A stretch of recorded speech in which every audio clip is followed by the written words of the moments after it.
flex होइन पहिला त्यसमा सुताउनु प्रोन पोजिसनमा तीनटा मसल्स हुन्छ ट्रोमोडस टेरेस मेजर लाइट्स मेजर त्यसपछि सुपाइन पोजिसनमा फैलाएर हेर्छ पेक्टोरल्स मेजर र ट्रापेजिस त्यसपछि उठाउने सेरेटस एन्टेरियर सुप्रास्पाइनस इन्फ्रास्पाइनस शोल्डरतिर हेर्ने deltoid anterior lateral pectoral biceps brachioradialis यो चाहिँ के हुन्छ पार्ट 1 छ है स्पाइनेटर प्रोनेटर त भन्नु भएन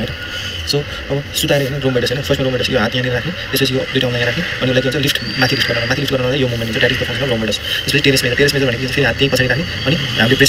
प्रेस तलतिर गर्ने उसले माथितिर गर्छ यो आर्ममा है त द्याट इज एब्डक्सन टु एब्डक्सन गर्छ द्याट इज टेरेस मेजर है त ल्याटिसमस भनेको तलतिरको ल्याटिसमस डोर्सले अलि यतातिर तान्नु खोज्छ अनि उसले चाहिँ द्याट इज ल्याटिसमस अब सुताएन अब सुताउने सुपाइन पोजिसनमा फैलाउने हात अनि त्यसपछि माथि राख्ने अनि उसले माथि ल्याउनु खोज्छ द्याट इज पेक्टोरल्स मेजर अब सुताएर यहाँबाट पनि गर्न सकिन्छ पेक्टोरल्स मेजरको फङ्सन पेक्टोरल्स मेजर पछि अब उठाइसकेपछि हात अलिकति यता एङ्गल गरेर हात यहाँ राख्यो भने that is the function of trapezius है त अनि त्यसपछि सेरेटस एन्टेरियर यो भित्तामा राख्न लाग्यो भने त्यो विङ अफ द स्क्यापलाई देखिन्छ है त त्यसपछि अर्को हुन्छ तिम्रो लिभरेटर स्क्यापुला मसल लिभरेटर स्क्यापुलामा चाहिँ के हुन्छ तिम्रो हेड अलिकति जतातिर चेक गर्ने त्यतातिर टिल्ट गर्ने त्यसपछि यहाँ पनि हात तल राख्ने यहाँ पनि अलिकति प्रेस गऱ्यो भने उसलाई माथि सर लगायो भने that is the function of levator scapula त यहाँनिर चाहिँ तिमीले अलिकति फ्लेक्सन गरेर त्यसपछि अलिकति उता धकाल्न सक्यो भने that is the function of the थोरै एब्डक्ट पनि गरेर थोरै फङ्सन गरेर that is the function of the levator scapula levator scapula चाहिँ अब रोटेटर कफ मसल चाहियो रोटेटर कफ मसलमा के हुन्छ सेरेटस एन्टेरियर चाहिँ सिधा माथि ल्याउनु जब पेस हुँदा त हात तल राखेर माथि ल्याउनु खोज्छ that is the function of the supraspinatus infraspinatus भनेको चाहिँ तिम्रो बल्ले गर्छ दुवै हातले गर्दाखेरि नाच्दाखेरि यताबाट यता गर्ने हात यहाँबाट दिने प्रेसर लाउनु द्याट इज द इन्फ्रास्पाइनस त्यसपछि अब डेल्टोइड अगाडिपट्टि बस्ने माथि ल्याउने द्याट इज एन्टेरियर डेल्टोइड अब साइडमा गरिसकेपछि साइडमा लगेर माथि ल्याउनु खोज्ने द्याट इज ल्याटरल डेल्टोइड त्यसपछि पछाडि बसेर पछाडि पुस गर्न लाउने पनि that is the posterior deltoid अब डेल्टोइड पछि हातको बाइसेप्स ब्राके अब सिधा राखेर यसरी हातलाई प्रेस गरेर उसलाई माथि हाल्न लाग्यो भने द्याट इज